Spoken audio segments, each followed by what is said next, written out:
I'm James Dwyer. I just returned from a visit with David Melter and Tyler. David was recently injured in an accident that involved a pressure release. His story is compelling. He's courageous for taking the time to share it with us.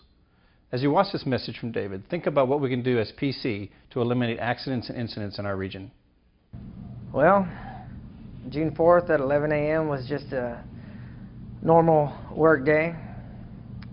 And then the thing that everybody hopes will never happen, happened. I guess, I don't know how to say it. You know, people get complacent. You think bad things will never happen to you.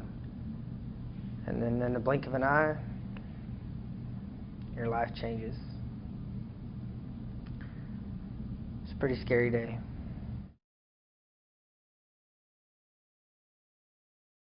The job was going very smooth. We had our safety meeting. We discussed everything that could have happened. We even discussed what did happen. And it just, you know, some things just happen.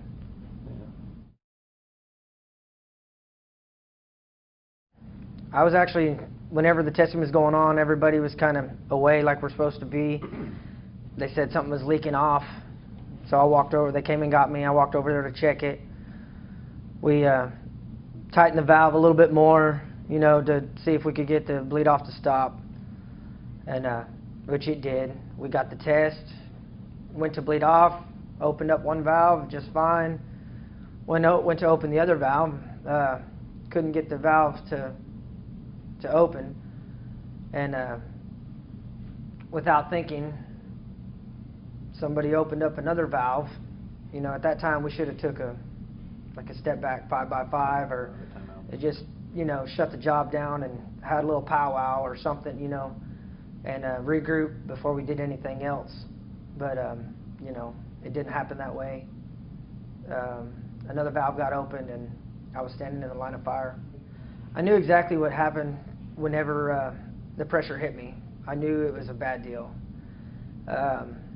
It didn't look real bad, but I know that, you know, an injection like that, especially with the chemicals, the water, the dirty water, you know, everything that's been mixed up, grease and oil and, you know, everything, that when it injected my leg, you know, it swelled up like a sponge. I mean, I knew that it was real bad, even though it didn't look bad. You know, I took my coveralls off and I wrapped it around my leg to stop the bleeding. And then we went to the hospital. And in there they, you know, they did the x-rays and gave me the shots and stuff like that. And then after their x-rays, they realized that it was a lot worse than they even thought. And then they sent me on an ambulance ride to a bigger hospital. And until that day, I've never been in a hospital. I've never been hurt. I've never been in an ambulance. Never had a surgery. And every single one of them happened within an hour. I had 4 surgeries total. It wasn't until after the second surgery that they thought I was going to lose my leg. The main artery that goes, you know, from your heart to your foot and back up was barely missed by probably 1/8 of an inch. If that artery would have been hit, I would have not made it from that test trailer to my truck. It would have severed that artery completely. And I mean, just the natural flow of, you know, the body and the blood along with the adrenaline, I probably would have not made it more than a minute. Wow. And that's what the doctors told me, that I was very fortunate. And then once we had I went in for the 3rd surgery, that's when they told me that, you know, it was going to be a long healing process, but that I was going to be okay. I spent 9 days in the hospital, 4 surgeries, and every one was a sleepless night. Been going to therapy for about 2 weeks now. I probably got another 2 weeks to go.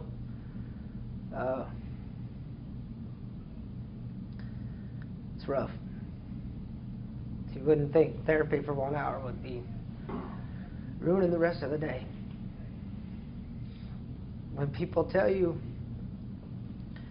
to stand back and to stay away, if it's not your job, don't be there, you need to listen. Because every single rule that's out there that people take for granted every day, they really are written in blood. Because it wouldn't be a rule if it didn't hurt somebody or kill somebody or change someone's life.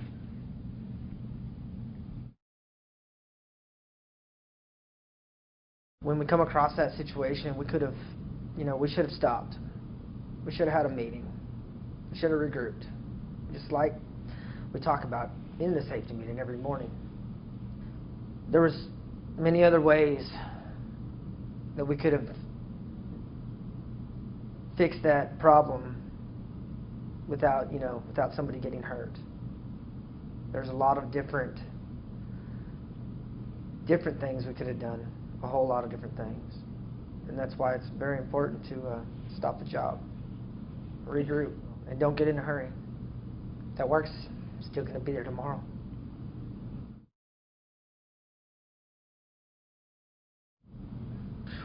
Pretty rough, I know I was in shock. And then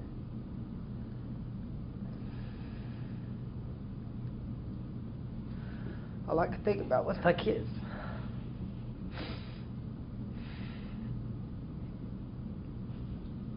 How old are they? 7 and 9.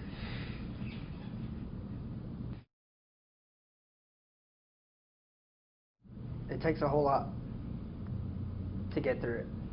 Like I said, many sleepless nights. Your mind doesn't stop moving. All you can think of is bad thoughts. The worst case. But all you can do is just keep pushing forward, hoping for the best. Basically, 3 months of my life put on hold. Just doing all I can do.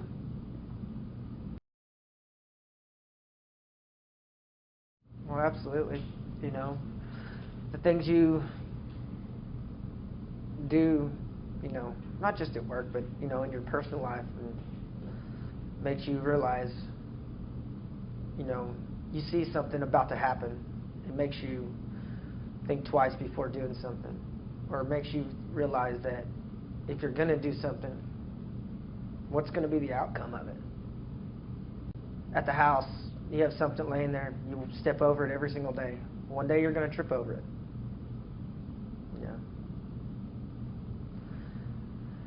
Life's too short to be in a hurry. Slow down. David's story is pretty compelling. When he starts to talk about his family, when he starts to talk about the fear that went through his head, when he starts to talk about the negative thoughts, when he starts to talk about how he could have possibly lost his life or his leg. I think these are things that when you hear it from someone you work with, it'll get us to think just a little bit longer and harder before we get into situations where we can injure ourselves or someone else around us.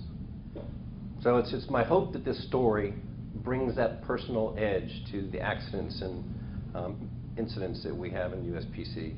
And it gets our folks to slow down. It gets us to take time. It gets us to think about each other. And it gets us to put an end to accidents and incidents in our territory and regions.